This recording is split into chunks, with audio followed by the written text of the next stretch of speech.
Oh my goodness, oh my goodness. Let's do this again. Hello, Toronto!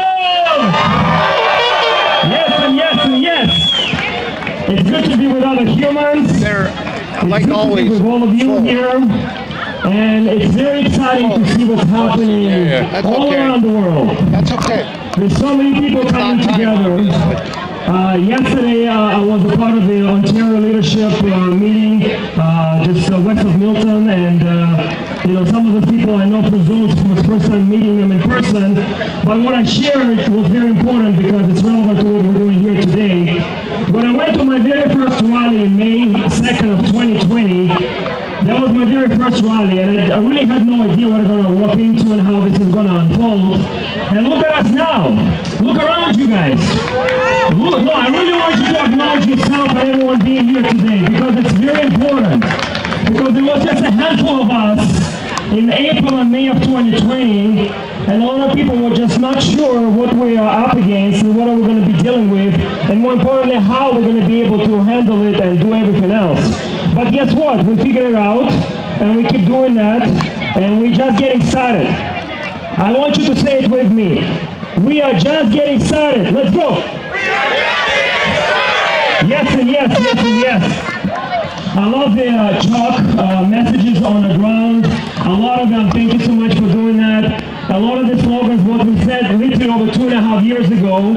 And guess what? They are even more important and more relevant now, over 2 years later than they were back then when we just started this movement with love, with unity, with actual science, and more than anything, we are humans. We are team human. Who's with me? One of the original signs that we were making is freedom is essential. And let's face it, guys, we here in Canada being very, very privileged. Who's an immigrant? Who came by themselves to this country? Raise your hand. Look around you. Who's a first generation immigrant, meaning that you came to this country first? Raise your hand. Keep your hand up, okay? Put it down. Who came, whose parents came first and you were born in this country? Raise your hand. All right? And I keep going with that, but my point is that we are mostly immigrants to this country because we came for something specific. And I know about you, but for me, I came for two main things. One is freedom, and the other one is prosperity and opportunity. And how much of both do we have right now, especially in the last 2.5 years? Not so much. How many people do we personally know that chose to leave this country, either go back home, the irony of life, they escaped totalitarian regimes, decades ago, and now it's the freer place than Canada, the irony of life. And some people are choosing to go, south, which is fine. And this is really important for you guys. When you're having those conversations, this is what you want to share. Don't necessarily have a combative conversation. Share information and let people connect the dots on their own. Because if we're truly committed to making an impact, we have to be strategic and smart how we talk about with people and what kind of information do we share.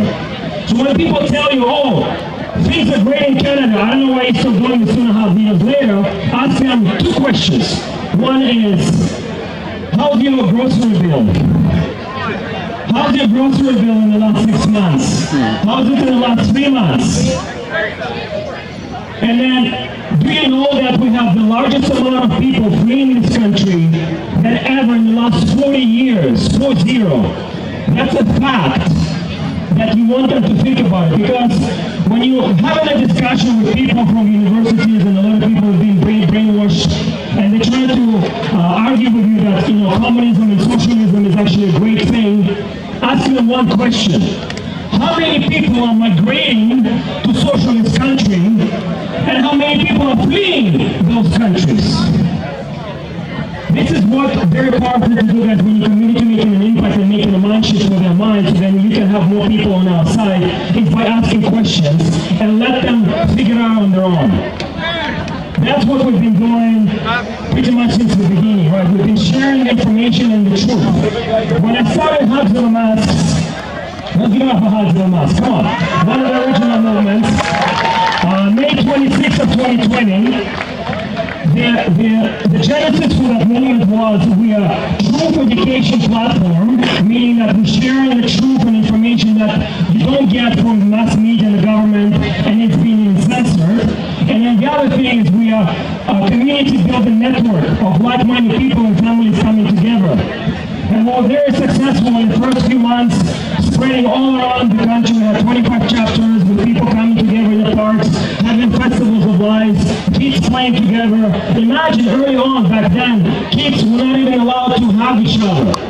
That's why, again, the hugs of a mask. That was initial, the movement that we started bringing people together, saying no to the mandates right away, not later.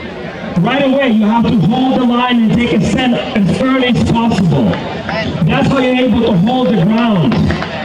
It's very different for you to step back and then try to reclaim it. It's much better stand now and hold it and don't move. And I've done this a few times and I want to do this together, guys, because I want to bring some energy. So please follow if you can. Let's do this. Together, everybody. And then the other side. And then the other leg again. Come on, everybody. Let's do it together so we can hear each other, right? So guys, this is the line.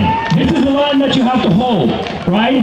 And guess what? You get to choose where you want to have that line. Great example is what mentioned the truckers in Ottawa. Let's give it up for the truckers. Come on.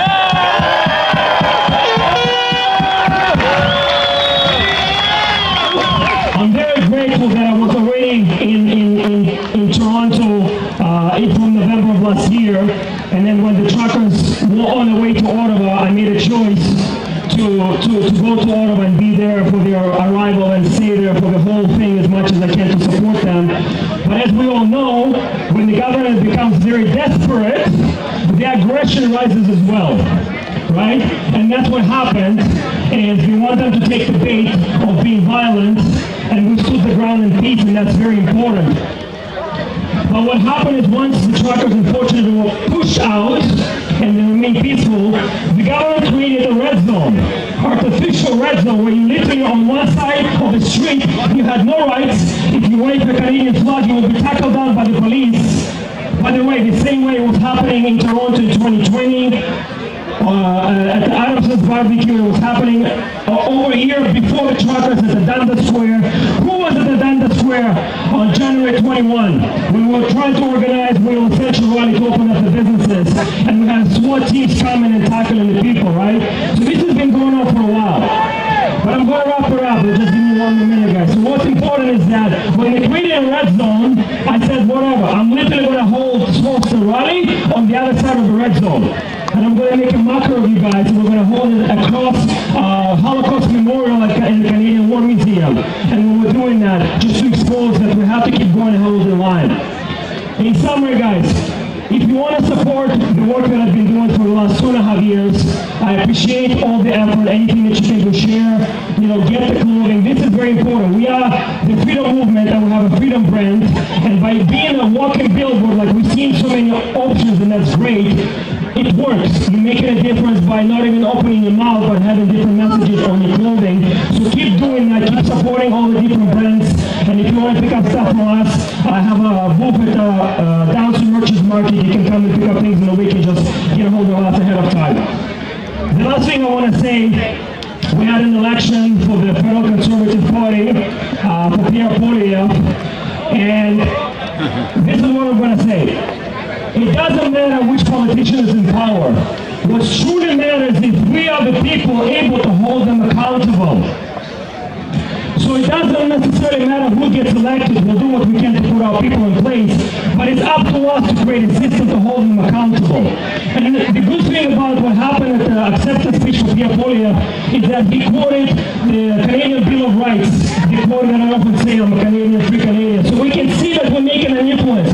Pay attention to those little things, they're making a difference. In summary, guys, no matter what happens, you know in your heart, you're on the right side of the history. And we all have to do whatever it takes to ensure that we preserve the future of humanity, not just for ourselves, but for the kids and the future generation, guys. I love you, stay healthy, I am a free Canadian, and so are you, and together, we will make Canada free again! Let's go! Vlad. Thank you. Always a pleasure.